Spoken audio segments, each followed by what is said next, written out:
Hello everyone, कैसे हैं आप सब लोग। आई होप सब लोग अच्छे होंगे, सब लोग मज़े में होंगे। तो आज की इस वीडियो में हम लोग पढ़ने वाले हैं बायोमोलिक्यूल्स के बारे में। देखिए, जब हम लोग बायोमोलिक्यूल्स के बारे में पढ़ेंगे ना, तो हम बहुत सारी चीज़ें देखेंगे जो हम डिफरेंट डिफरेंट चैप्टर्स के साथ रिलेट कर पाएंगे। तो बेसिकली बायोमोलिक्यूल्स को समझने में ना हम बायोलॉजी का एक बहुत मेजर और इम्पोर्टेंट पार्ट समझ रहे हैं। ठीक है, तो बायोमोलिक्यूल्स जो है हमारी बॉडी में प्रेजेंट होते ही हैं, अलग अलग एलिमेंट्स, कार्बन कंटेनिंग कंपाउंड, जिनको बायोमोलिक्यूल्स बोल रहे हैं। भले ही हम लोग रेस्पिरेशन पढ़ रहे हैं, या फिर प्लांट्स में फोटोसिंथेसिस पढ़ रहे हैं, या फिर हम लोग डीएनए के बारे में पढ़ रहे हैं। ठीक है, तो हम मॉलिक्यूल्स के बारे में हर चैप्टर में बायोमोलिक्यूल्स के बारे में पढ़ते हैं। तो अभी इस चैप्टर के लिए बहुत इंपॉर्टेंट पार्ट है ये चैप्टर, बायोमोलिक्यूल्स। ठीक है, तो जब हम बायोमोलिक्यूल्स की बात कर रहे हैं तो सबसे पहले जो हमारे पास पॉइंट आता है कि जो हर लिविंग ऑर्गेनिज्म है, every living organism is made up of same element and compound. Her living organism same type के एलिमेंट और कंपाउंड से बना हुआ है। ठीक है, वो कंपाउंड जिनके अंदर कार्बन है, so carbon containing compound in a living cell are called biomolecules. ठीक है, अगर हम लोग हमारे केमिकल कंपोजिशंस देखें, एनालिसिस करें केमिकल कंपोजिशन का, फॉर एग्जांपल मान लो सबसे पहले हमने एक पीस ऑफ वेजिटेबल पीस ले लिया, या फिर हमने कोई लिविंग टिश्यू ले लिया, मान लो हमारा ही कोई बॉडी का सेल ले लिया, स्किन का टिश्यू ले लिया, या फिर माइक्रोब्स ले लिए। ठीक है, कोई भी एक लिविंग सेल ले लिया। ठीक है, उसको हमने, जो हमारा मोटर पेस्टल होता है ना, उससे हमने एक स्लरी बनाया, पेस्ट बनाया, चटनी बनाया उसमें। ठीक है, जब हम वो चटनी बना रहे हैं, पेस्ट बना रहे हैं, हमने ट्राइक्लोरो एसिटिक एसिड भी ऐड किया। ठीक है, वो बन गया। उसके बाद हम लोगों ने उसको फ़िल्टर किया चीज़ क्लोथ से।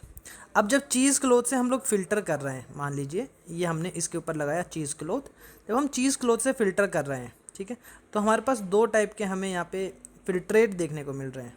एक तो जो फ़िल्टर हो गया, ठीक है, यानी कि जो एसिड में सोलूबल हो गए थे और फिल्टर कर जो हमने चीज़ क्लोथ या फिर कॉटन क्लोथ लिया है, इससे पास हो गए। ठीक है, एक जो ऊपर रिटेन रह गए, जो कि एसिड में सोलूबल नहीं हुए, जो कि फ़िल्टर नहीं हुए। ठीक है, ये हो गए।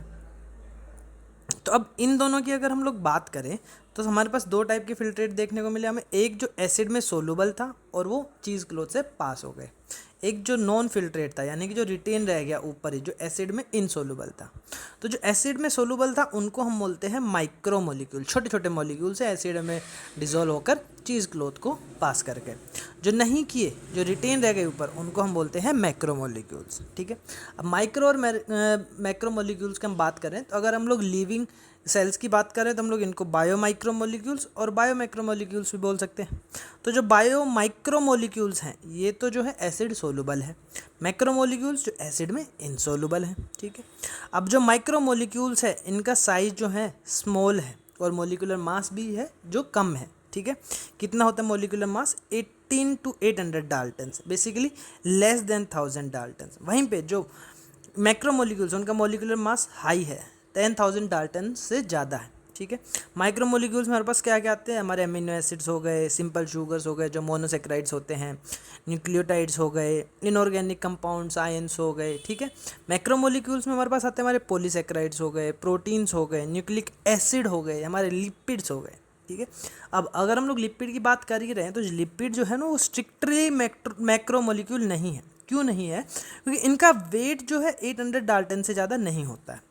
पर जब हम लोग किसी सेल को ग्राइंड कर रहे हैं, जब उसको पेस्ट बना रहे हैं, तो सेल की मेम्ब्रेन ब्रेक होगी, अदर ऑर्गेनेलीज की मेम्ब्रेन ब्रेक होंगी पीसीज में, टुकड़ों में, और वो वेसिकल्स बना लेंगी साथ में जुड़कर। अब वो वेसिकल्स बना लेंगी, ठीक है, जो कि वाटर में सोलूबल नहीं है, इसलिए हम लोग इनको मैक्रो मोलिक्यूल्स में काउंट करते हैं। ठीक है, अब अगर हम लोग एसिड सोलूबल फ्रैक्शन और एसिड इनसोलूबल फ्रैक्शन की जो अभी हम लोग बात कर रहे थे, तो बेसिकली एसिड सोलूबल फ्रैक्शन जो है ना, वो रफली रिप्रेजेंट करता है जो साइटोप्लाज्मिक कंपोजिशन था विदाउट सेल ऑर्गेनेली वाला, जो बेसिकली साइटोप्लाज्म वाला पार्ट था। ठीक है, जबकि जो acid insoluble, while the acid insoluble part represent macro molecules of cytoplasm और सेल ऑर्गेनेलीज, ठीक है, उनको रिप्रेजेंट कर रहा है। अब अगर हम लोग बात कर ही रहे हैं कि हमने बोला कि भाई सेम कंपाउंड के बने होते हैं, ठीक है, अगर हम लोग एक और टेस्ट कर सकते हैं जिसको हम बोलते हैं एश एनालिसिस टेक्निक और टेस्ट। इसमें होता क्या है, देखिए हमने एक सेल लिया, उसका जो हमने वेट किया, अभी हम उसको बोलते हैं वेट वेट, क्योंकि हमें पता है कि हमारा जो लिविंग टिश्यू या सेल है उसमें 70 to 90% तो वाटर ही होता है। टू 90% वाटर है। तो अब उसको हमने वेट किया, तो वेट वेट है बोला हमने। अब हमने उसको हीट किया, यानी कि ड्राई किया, बेसिकली वाटर को रिमूव किया। फिर हमने उसको जो वेट किया वाटर को रिमूव करने के बाद, उसको हम बोलते हैं ड्राई वेट। फिर हमने उसको बर्न किया।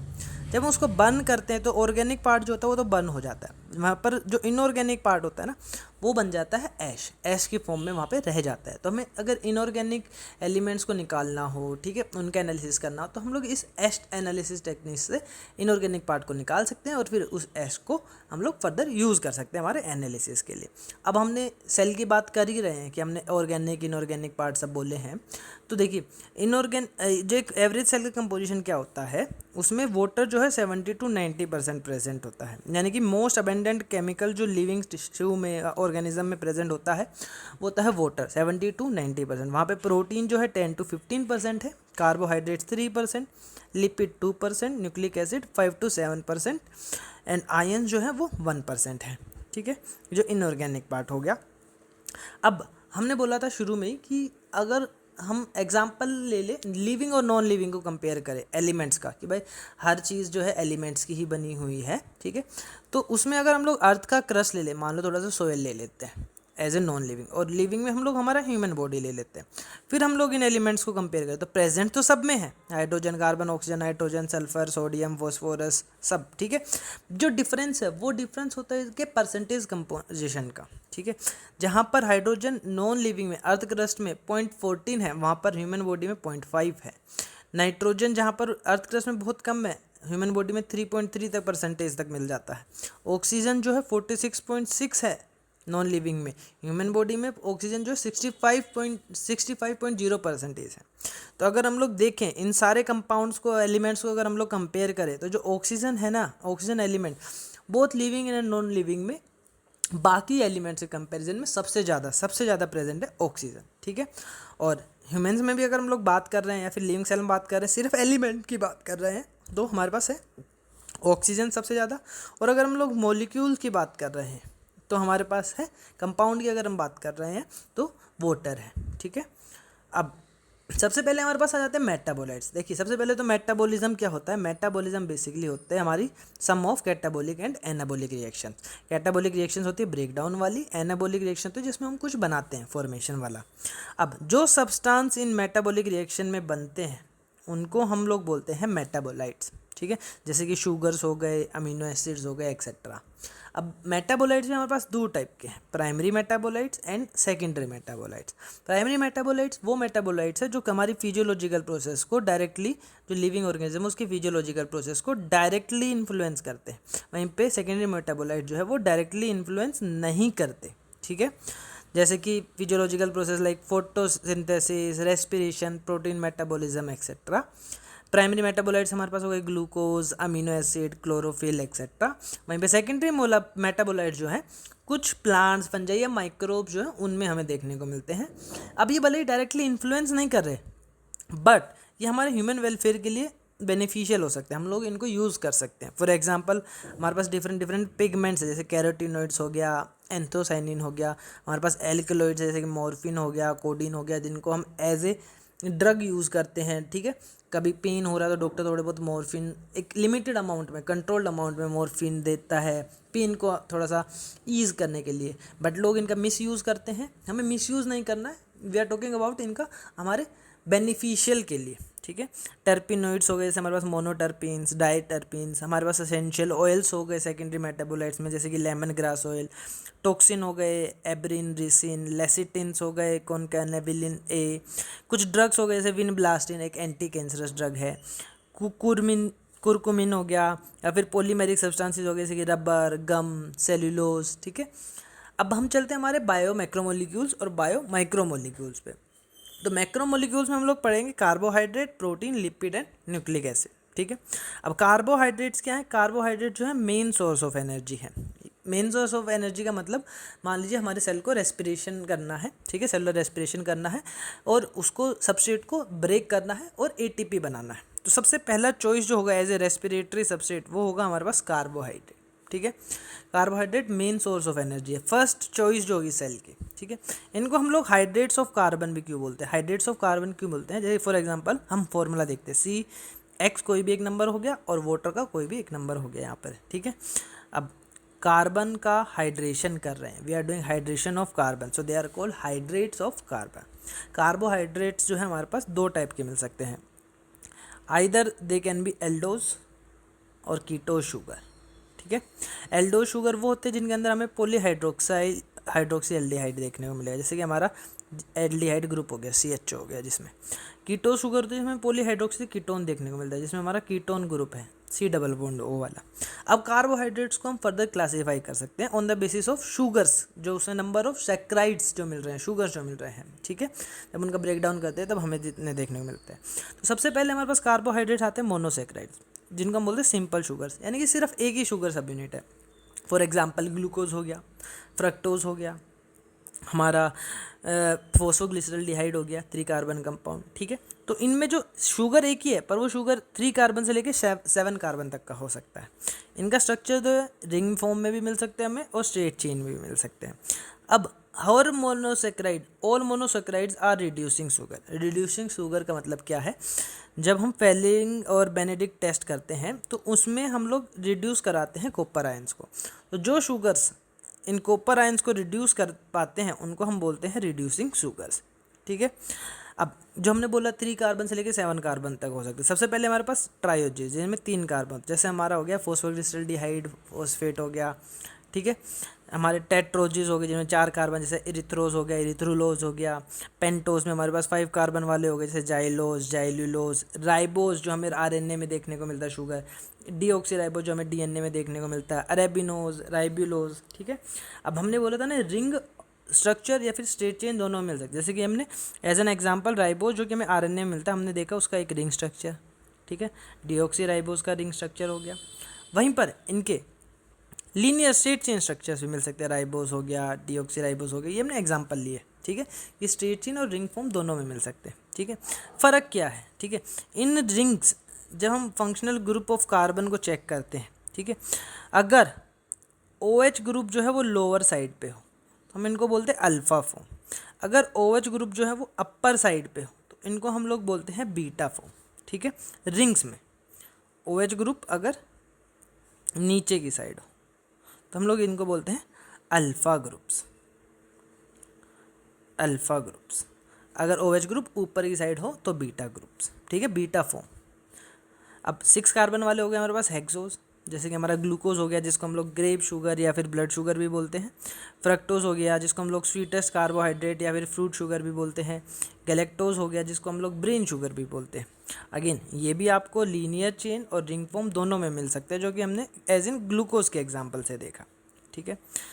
अब 7 कार्बन वाले उनको हम बोलते हैं हेप्टोज, जैसे कि हमारा सेडोहेप्टिलोज हो गया। ये तो थे मोनोसेक्राइड्स। फिर आते हैं हमारे पास ओलिगोसेक्राइड्स। ओलिगोसेक्राइड्स क्या होते हैं, इसमें 2 to 10 शुगर्स कंबाइन करके एक चेन बनाते हैं, 2 to 10 शुगर का चेन, ठीक है। मोनोसेक्राइड्स आपस में जुड़ेंगे, ठीक है, और एक चेन बनाएंगे 2 to 10 शुगर का, जिसको हम बोलते हैं ओलिगोसेक्राइड। अब हमने बोला ना मोनोसेक्राइड्स एक दूसरे से जुड़ेंगे, लिंक करेंगे, तो they are linked by a bond called as glycosidic bond. And जब ये ग्लाइकोसिडिक बॉन्ड बनता है तब वहाँ पर एक वाटर मॉलिक्यूल भी रिलीज़ करता है। हर हाइड्रोजन बॉन्ड फॉर्मेशन के टाइम पे एक वाटर मॉलिक्यूल रिलीज होगा, ठीक है। अब ग्लाइकोसिडिक बॉन्ड जो है एल्डिहाइड और कीटोन जो है, एक देखो हमने बोला ना अभी मोनोसेक्राइड्स में या तो एल्डिहाइड कार्बोहाइड्रेट में एल्डिहाइड ग्रुप मिल सकता है, कीटोन ग्रुप। तो एल्डिहाइड या कीटोन जो भी ग्रुप है एक मोनोसेक्राइड का दूसरे मोनोसेक्राइड के एल्कोहलिक ग्रुप के साथ रिएक्ट करेगा, ठीक है। और एक दूसरा मोनोसेक्राइड का एल्कोहलिक ग्रुप आया, इधर से एल्डिहाइड और कीटोन का, ठीक है। और वहाँ से हमारे पास मिल जाएगा, देखो फॉर एग्जांपल हमने बोला ना वाटर मॉलिक्यूल, CHO ले लेते हैं, हमारे पास हो गया CHO एल्डिहाइड और इधर से हो गया हमारे पास एल्कोहलिक ग्रुप। एक वाटर मॉलिक्यूल निकाल देंगे और इसको हम लोग बना देंगे एक ग्लाइकोसिडिक बॉन्ड, ठीक है।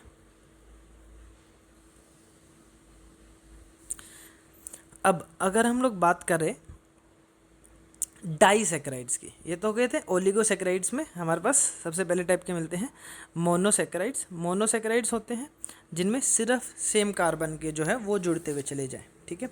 अब हमारे पास आते हैं डाइसेक्राइड्स। डाइसेक्राइड्स में जहाँ पे हम लोग जो 2 मोनोसेक्राइड यूनिट जो है वो अलग जो दो मोनोसेक्राइड्स है वो आके साथ में जुड़े। ओलिगोसेक्राइड में हम लोग पढ़ रहे सबसे पहले डाइसेक्राइड्स, ठीक है। फॉर एग्जांपल हमारे पास हो गया माल्टोज, ठीक है। अब ओलिगोसेक्राइड्स में हमने बोला ना एक से ज़्यादा मोनोसेक्राइड जुड़ेंगे। अगर वो मोनोसेक्राइड्स जो हैं दो मोनोसेक्राइड्स अलग अलग भी हो सकते हैं, सेम भी, वो जुड़ते हैं तो वो बनते हैं डाइसेक्राइड। जैसे हो गया हमारे पास माल्टोज, जिसको हम लोग बोलते हैं माल्ट शुगर, ठीक है, माल्टोज या फिर माल्ट शुगर। इसमें ग्लूकोज और ग्लूकोज जुड़ता है, कौन सा फॉर्म है, अल्फा फॉर्म है, ठीक है। किस बॉन्ड से जुड़ा होता है, ग्लाइकोसिडिक से, 1,4 ग्लाइकोसिडिक। 1,4 का मतलब एक का तो फर्स्ट कार्बन इन्वॉल्व होता है, दूसरे मोनोसेक्राइड का फोर्थ कार्बन इन्वॉल्व होता है। लैक्टोज हो गया, जिसको हम लोग मिल्क शुगर बोलते हैं, जो कि बनता है ग्लूकोज और गैलेक्टोज से, बीटा फॉर्म होती है। ये जुड़ते हैं बीटा 1,4 ग्लाइकोसिडिक बॉन्ड से, ठीक है। इसी फर्स्ट कार्बन, फोर्थ कार्बन और बीटा फॉर्म में प्रेजेंट है, ठीक है। अब तीसरा हमारे पास सुक्रोज, जिसको हम लोग इन्वर्ट शुगर, केन शुगर या फिर टेबल शुगर या फिर जो हमारा नॉर्मल शुगर, कमर्शियल शुगर होता है, ये जुड़ता है alpha D glucose, alpha form of glucose और बीटा फॉर्म ऑफ फ्रक्टोज। ये दो मोनोसेक्राइड साथ में जुड़ते हैं, ये हो गए ओलिगोसेक्राइड्स। फिर आते हैं हमारे पास पॉलीसेक्राइड्स। पॉलीसेक्राइड्स में होता है क्या, जब अभी ओलिगोसेक्राइड्स में तो हमने बोला था कितने 2 to 10 शुगर्स कंबाइन करें, बट पॉलीसेक्राइड्स में हमारे पास मोर देन 10 शुगर्स कंबाइन कर सकते हैं। अगर वो सारे शुगर्स सेम है तो हम उनको बोलते हैं होमोपोलीसेक्राइड्स। अगर वो अलग अलग है तो उनको हम बोलते हैं हेट्रोपोलीसेक्राइड्स, ठीक है। अगर सेम शुगर है तो होमो, डिफरेंट है तो हेट्रो। अब जो होमो है उसमें हमें दो टाइप के देखने को मिल सकते हैं, जो स्ट्रक्चरल में भी यूज़ कर सकते हैं हम लोग और स्टोरेज में भी यूज़ कर सकता है सेल, ठीक है। स्ट्रक्चरल में आ गया हमारे पास सेल्यूलोज हो गया, काइटिन हो गया। वहीं पे स्टोरेज में हमारे पास जो आ गया ग्लूकोज, स्टार्च, इनुलिन। अब जो स्टोरेज वाले होमोपोलीसेक्राइड्स हैं वो केमिकली और ऑस्मोटिकली इनएक्टिव होते हैं, रिएक्ट नहीं करते, इसलिए वो लोग स्टोरेज में यूज़ किए जाते हैं, ठीक है। वहीं पे हेट्रोपोलीसेक्राइड्स की हम लोग बात करें, वहाँ पे हम लोगों को स्ट्रक्चर देखने को मिलते हैं मेनली, जैसे कि हाइलुरोनिक एसिड हो गया या फिर बैक्टीरिया में पेप्टिडोग्लाइकन हो गया। अब यही सारे जो हमारे होमो और हेट्रोपोलीसेक्राइड है ये देखते हैं बारी बारी। सबसे पहले हमारे पास ग्लाइकोजन, हाँ स्टोरेज होमोपोलीसेक्राइड है, कहाँ पे मिलता है, एनिमल्स में मिलता है, ठीक है। अब स्टोरेज वाला है ना, तो स्टोर करता है कहाँ पे, स्टोर करता है लीवर और मसल्स में। लीवर और मसल्स को भी कंपेयर करें तो लीवर्स में मसल्स के कंपैरिजन में ज़्यादा, इसको हम लोग एनिमल स्टार्च भी बोलते हैं, ठीक है। अब इसके हम स्ट्रक्चर की बात करें तो हाईली ब्रांच्ड है, इसमें ब्रांचिंग देखने को मिलेगी हमें, और सिर्फ ग्लूकोज का बना हुआ है, होमोपोलीसेक्राइड है ना, सिर्फ ग्लूकोज का बना हुआ है। कितने ग्लूकोज, नियरली 30,000 ग्लूकोज का बना हुआ है, ठीक है। अब मान लीजिए ये एक हमारे पास ग्लाइकोजन का हमने एक छोटा सा पार्ट लिया जिसमें ब्रांचिंग भी दिखाई है। अब हमने बोला था ना कि 1,4 लिंकेज अल्फ़ा, क्योंकि ऑक्सीजन नीचे है, ठीक है। अल्फ़ा 1,4 अल्फ़ा, ये हमारे पास एक ग्लूकोज है, ये एक ग्लूकोज है, ठीक है। तो अल्फ़ा 1,4 लिंकेज।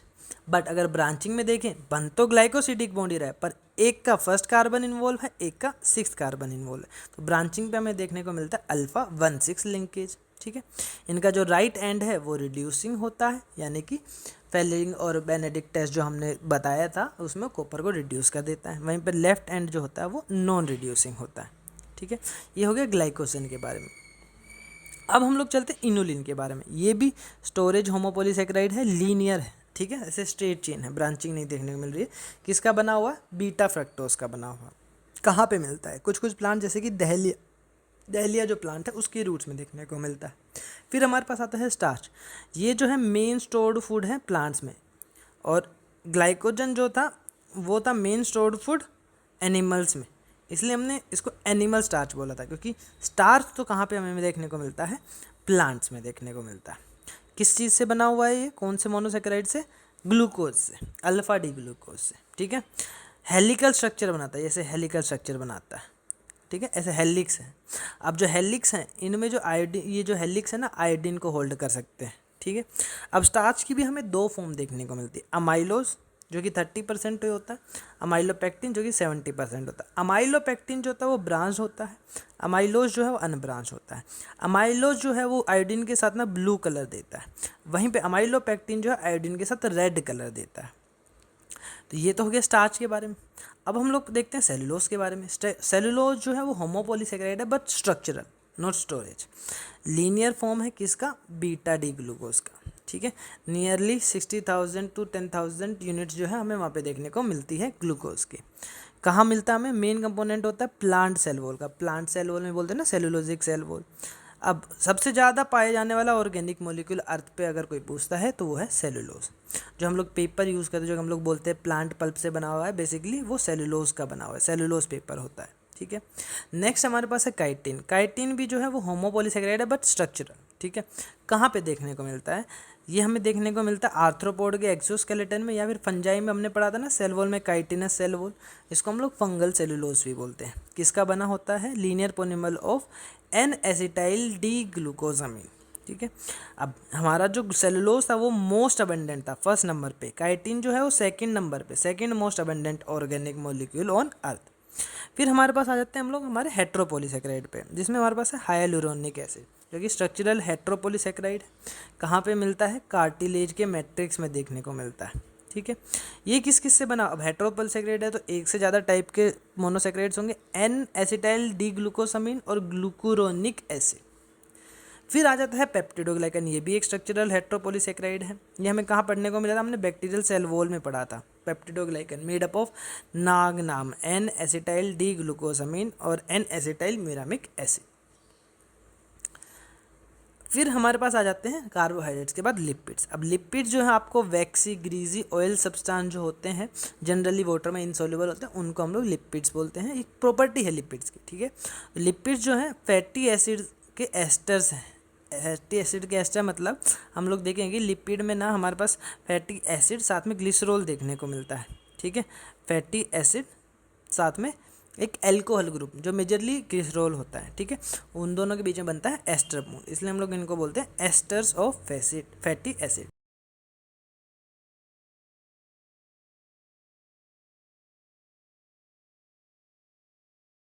पॉइंट हाई है तो वो होते हैं फैट्स, अगर मेल्टिंग पॉइंट लो है तो उनको हम बोलते हैं ऑयल्स, ठीक है।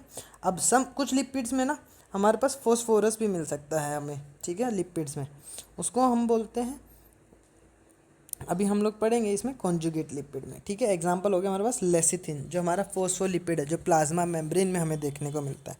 तो लिपिड्स को भी हम लोग 3 पार्ट में डिवाइड कर सकते हैं, simple, conjugate and derived. Simple होते हैं जिसमें सिर्फ फैटी एसिड और ग्लिसरॉल है, कॉन्जुगेट वो है जिसमें लिपिड प्लस में एक नॉन लिपिड पार्ट भी है, ड्राइव्ड वो वाले हैं जिनका ना ऐसे चेन का हाइड्रोकार्बन नहीं है, वहाँ पे फ्यूज्ड रिंग्स है, ठीक है। ऐसे चेन में नहीं है, फ्यूज्ड रिंग है, जैसे कि कोलेस्ट्रॉल हो गया, लिपिड है, ठीक है। अब सिंपल लिपिड्स कौन से होते हैं, जिनको हम लोग बोलते हैं न्यूट्रल फैट्स, किसके बने हैं, asters of long fatty acid chain and alcohol. अब एल्कोहल भी मेजोरिटी ऑफ द टाइम यहाँ पर ग्लिसरॉल ही होता है, ठीक है। अब फैटी एसिड से अगर हम बात करें, फैटी एसिड्स क्या है, फैटी एसिड जो है हाइड्रोकार्बन का लॉन्ग चेन है, जिसके अंदर एक तो आर ग्रुप है जिसमें हम मैक्सिमम 19 कार्बन तक जा सकते हैं, एक है हमारे पास एसिड ग्रुप कार्बोक्सिलिक एसिड, ठीक है, फैटी एसिड। अब जो हमारे फैटी एसिड्स हैं ना उसको भी हम लोग 2 पार्ट में डिवाइड कर, 2 टाइप के हमारे पास मिलते हैं, सेचुरेटेड एंड अनसेचुरेटेड। सेचुरेटेड होते हैं जिनमें आर ग्रुप जो था ना उसमें सिर्फ सिंगल बॉन्ड्स हो, अनसेचुरेटेड होते हैं जिसमें डबल बॉन्ड्स भी मिल सकते हैं, ठीक है।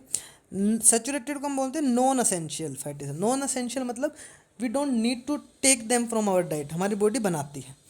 अनसेचुरेटेड को हम लोग बोलते हैं essential fatty acid. Essential fatty acid means it is very essential to take them from a our day to day diet, क्योंकि हमारी बॉडी नहीं बना पा रही है।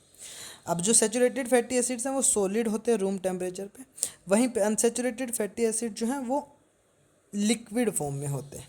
जैसे कि हमारे पास एग्जांपल है सेचुरेटेड में palmitic acid, stearic acid, arachidic acid. वहीं पे नॉन सेचुरेटेड अनसेचुरेटेड हमारे पास ओलिक एसिड, लिनोलिक, लिनोलेनिक और एरेकिडिनोइक एसिड, ठीक है। इसमें हमें जैसे अगर हम लोग बात करें तो ओलिक में हमें एक डबल बॉन्ड देखने को मिलेगा आर ग्रुप में, लिनोलिक में 2 और लिनोलिनिक में 3, ठीक है, डबल बॉन्ड्स।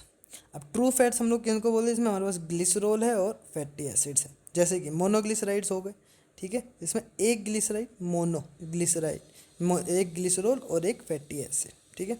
फैटी एसिड आया उसका OH और इसका H, ठीक है, वाटर मॉलिक्यूल निकला और हमारे पास बन गया एस्टर बॉन्ड, इसलिए तो हम लोगों ने एस्टर्स ऑफ फैटी एसिड भी बोला था, ठीक है। दूसरा हमारे पास डाइग्लिसराइड, जिसमें एक glycerol 2 fatty acid again 2 water molecule निकलेंगे, 2 एस्टर बॉन्ड बनेंगे, ठीक है। तीसरे है हमारे पास ट्राइग्लिसराइड, जिसमें एक ग्लिसरॉल और 3 फैटी एसिड्स हैं, यानी कि 3 वाटर मॉलिक्यूल निकलेंगे, 3 एस्टर बॉन्ड बनेंगे, ठीक है। अब ट्राइग्लिसराइड को भी हम लोग अगेन याद है हमने बोला था लिपिड्स को हम लोग फैट या ऑयल्स बोल सकते हैं डिपेंडिंग अपॉन मेल्टिंग पॉइंट, ठीक है। अगर सॉलिड है रूम टेम्परेचर पे यानी कि हाई मेल्टिंग पॉइंट है तो इनको हम लोग बोलते हैं फैट। वहीं पे लिक्विड है अगर रूम टेम्परेचर पे यानी कि लो मेल्टिंग पॉइंट है, रूम टेम्परेचर वाले टेम्परेचर पे भी लिक्विड बन गए तो इनको हम बोलते हैं ऑयल्स। फैट का हमारे पास एग्जांपल है बटर एंड घी। ऑयल्स के एग्जांपल हमारे पास हमारे वेजिटेबल ऑयल्स हो गए, हमारा जिंजरली ऑयल हो गया, ठीक है। ये तो हो गए सिंपल लिपिड्स। देन हम आते हैं कॉन्जुगेटेड लिपिड्स में, इनको हम लोग कंपाउंड लिपिड से बोल सकते हैं। इनके पास लिपिड के अलावा एक नॉन लिपिड पार्ट भी होता है, ठीक है। For example phospholipid. फोस्फोलिपिड्स बनते हैं हमारे पास दो फैटी एसिड होते हैं, ठीक है। दो फैटी एसिड्स, एक फैटी एसिड, दो फैटी एसिड, ठीक है। ग्लिसरॉल तो है ही, ठीक है, ग्लिसरॉल, और साथ में एक फॉस्फोरस ग्रुप, और फॉस्फोरस ग्रुप के बाद साथ में हमें एक नाइट्रोजन ग्रुप भी देखने को मिलता है। जैसे कि हमारा हो गया यहाँ पर हमने लेसिथिन जो है वो हमारा नाइट्रोजनस कंपाउंड, अगर अगर हमारा नाइट्रोजनस कंपाउंड लेसिथिन है, ये वाला लेसिथिन है, तो इसको हम लोग बोलते हैं कोलिन, ठीक है। अगर हम लोग बात करें ड्राइव्ड लिपिड की, ये जो है बनाए जाते हैं डायरेक्टली फ्रॉम सिंपल और कॉन्जुगेटेड लिपिड। थोड़े से कॉम्प्लेक्स स्ट्रक्चर है क्योंकि इनके पास हमें फ्यूज रिंग देखने को मिल सकती है। फॉर एग्जांपल कोलेस्ट्रॉल हो गया, देखो है ना फ्यूज्ड रिंग्स, एक दूसरे के साथ फ्यूज है रिंग्स, ठीक है। कहाँ कहाँ मिलता है हमें, ब्रेन में, नर्वस टिश्यू में, एड्रिनलिन ग्लैंड हो गया, हमारा स्किन हो गया। कोलेस्ट्रॉल में 27 कार्बन होते हैं और इनका सिंथेसिस होता है लीवर में। इसका प्रीकर्सर जो होता है वो होता है एसिटिक एसिड, यानी कि जिससे ये फर्दर प्रोसेस के बाद बनाए जाते हैं, ठीक है। फिर आते हैं हमारे पास अमीनो एसिड्स। अब अमीनो एसिड जो है इनको हम लोग बिल्डिंग ब्लॉक ऑफ प्रोटीन भी बोलते हैं। इनके अंदर क्या क्या होता है, एक कार्बन है जिसके ऊपर फंक्शनल ग्रुप्स अटैच्ड है तो इसको हम लोग बोलते हैं अल्फा कार्बन।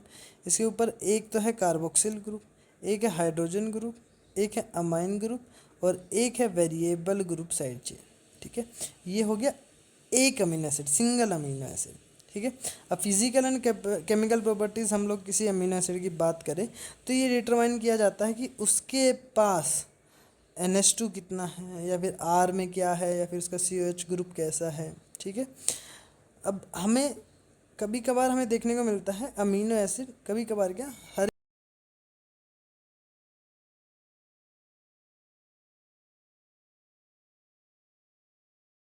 जीटर आयन, ठीक है। जीटर आयन क्या होता है, देखिए जीटर आयन जो है जहाँ पर हमारे पास प्लस और नेगेटिव दोनों चार्ज है, नेट चार्ज 0 हो गया। साथ में हमने बोला था ना शुरू में at isoelectric point. Isoelectric point क्या है, वो पीएच अमीनो एसिड का जो कि इलेक्ट्रिक फील्ड में मूव ना करे, क्योंकि नेट चार्ज तो 0 हो गया। अब नेट चार्ज 0 तो इलेक्ट्रिक फील्ड में मूव कैसे करेगा। डिफरेंट अमीनो एसिड सबका अपना एक डिफरेंट अलग अलग पीएच पे जीटर आयन हमें देखने को मिलता है। तो हर अमीनो एसिड का अपना एक खुद का पीएच है, ठीक है। हर अमीनो एसिड का जो खुद का हमारे पास जितने for example 20 number of amino acids हैं, ठीक है। तो उन सब का अपना एक जीटर आयन जो है वो अलग अलग आइसो इलेक्ट्रिक पॉइंट पे देखने को मिलेगा, ठीक है। उसके बाद हम लोग आ जाते हैं कि हमारे पास दो टाइप के essential and non essential amino. Essential again जो हमें डाइट से लेना जरूरी है, नॉन असेंशियल जो हमारी डाइट से लेना जरूरी नहीं है। एग्जांपल में असेंशियल में हमारे पास हो गया थ्रीनिन, वेलिन, ल्यूसिन, आइसोलेसिन, लाइसिन, मिथ्योनिन, ठीक है। वहीं पर नॉन एसेंशियल अमीनो एसिड हमारे पास आ गया alanine, serine, cysteine, tyrosine etcetera, ठीक है। अब जो हिस्टिडिन है और आर्जिनिन है ये सेमी एसेंशियल भी बोलते हैं हम लोग, क्यों, क्योंकि बॉडी बनाती है बट बहुत कम और स्लो बनाती है, ठीक है। इसीलिए इनको हम लोग सेमी एसेंशियल बोल रहे हैं कि बाहर से मिल जाए तो अच्छा है, ठीक है, वरना बॉडी तो स्लो स्लो बना ही रही है। अमीनो एसिड जो हैं वो एक दूसरे के साथ ज्वाइंट होते हैं पेप्टाइड बॉन्ड्स। पेप्टाइड बॉन्ड में कैसे बनता है, एक निकलता है वोटर मॉलिक्यूल, ठीक है, और अगेन ये बन गया आपका पेप्टाइड बॉन्ड, यहाँ से चले और ये बन गया पेप्टाइड बॉन्ड, ठीक है। अब एन टर्मिनल की साइड अगर जो फर्स्ट अमीनो एसिड है, एन टर्मिनल की साइड फर्स्ट अमीनो एसिड, यहाँ पर हमेशा आपको फ्री नाइट्रोजन ग्रुप देखने को मिलेगा, ठीक है। बट अगर जो सी टर्मिनल है वहाँ पे आपको फ्री COH और कार्बोक्सिलिक एसिड ग्रुप देखने को मिलेगा। अब हमारी बॉडी में नियरली 20 अमीनो एसिड्स हैं, ठीक है। अब अमीनो एसिड में हमारे पास बहुत टाइप है, जैसे कि एसिडिक, जिनमें अगर R ग्रुप में हमारे पास COH कार्बोक्सिलिक एसिड ग्रुप हो extra other than alpha carbon, ठीक है। दूसरे हैं हमारे पास एल्कलाइन और बेसिक अमीनो एसिड, ठीक है, जिनमें आर ग्रुप जो है उसमें आपको एक एक्स्ट्रा NH2 ग्रुप देखने को मिलेगा। एक्स्ट्रा मतलब एक्स्ट्रा मीन्स कि वो वहाँ पर नॉर्मल जो हमारा अल्फा कार्बन है ना उसके ऊपर वाला नहीं, उसके अलावा जो आर ग्रुप है उसमें, जैसे कि लाइसिन हो गया, आर्जिनिन, हिस्टीडीन। ये देखिए लाइसिन में हम लोगों ने एग्जाम्पल भी लिया है। ये तो अल्फा वाला कार्बन वाला NH2 है और ये आर ग्रुप वाला, ठीक है। फिर आते हैं हमारे पास न्यूट्रल अमीनो एसिड जिसमें इक्वल नंबर ऑफ NH2 और COH होते हैं, जैसे ग्लाइसिन और एलिनिन। ग्लाइसिन हो गया जिसमें सिर्फ H आता है आर ग्रुप की जगह, तो सबसे सिंपलेस्ट अमीनो एसिड है। वहीं पे एलेनिन में सिर्फ CH3 आता है, मिथाइल ग्रुप, ठीक है। फिर आते हैं हमारे पास hydroxyl amino acid. Hydroxyl amino acid होते हैं जिनमें आर ग्रुप में OH ग्रुप हो, ठीक है, जैसे कि हमारे पास सीरीन हो गया, थ्रियोनिन हो गया। हमने एग्जाम्पल भी लिया सीरीन का, जहाँ पे आर ग्रुप में हमें OH देखने को मिल रहा है। फिर आते हैं हमारे पास sulphur containing amino acid. Sulphur containing amino acid जिनमें आर ग्रुप में सल्फर हो, जैसे कि मिथेनिन हो गया, सिस्टीन हो गया। यहाँ पे हम सिस्टीन के एग्जांपल में भी देख सकते हैं आर ग्रुप में हमारे पास सल्फर ग्रुप है, ठीक है। अब ये तो हो गया सिस्टीन, CYSTIENE, सिस्टीन। एक होता है सिस्टाइन। सिस्टाइन जो होता है बेसिकली सिस्टीन का ही डाइमर है, ठीक है। दो सिस्टीन साथ में जुड़कर बनाते हैं साइटोस, ठीक है। उसके बाद हमारे पास आ जाते हैं aromatic amino acid. Aromatic amino acid होते हैं जिनमें कि आर ग्रुप में रिंग्स आपको देखने को मिलती है, जैसे कि फिनाइल एलेनिन हो गया, ट्रिप्टोफान हो गया, टायरोसिन हो गया। देखो आर ग्रुप है, इसमें हमें एक रिंग देखने को मिल रही, ठीक है। फिर आते हैं हमारे पास heterocyclic amino acid. Heterocyclic amino acids हैं जो कि है ना, जिसकी जो रिंग्स है वो डिफरेंट एटम्स की, ठीक है, रिंग्स विद डिफरेंट एटम्स, जैसे कि प्रोलीन हो गया, हाइड्रोक्सी प्रोलीन हो गया, एक्सेट्रा एक्सेट्रा, ठीक है। So this was about amino acid, lipid, carbohydrate and a basic overview of micromolecule. In the next video we will start proteins. Thank you so much. Thank you for watching the video.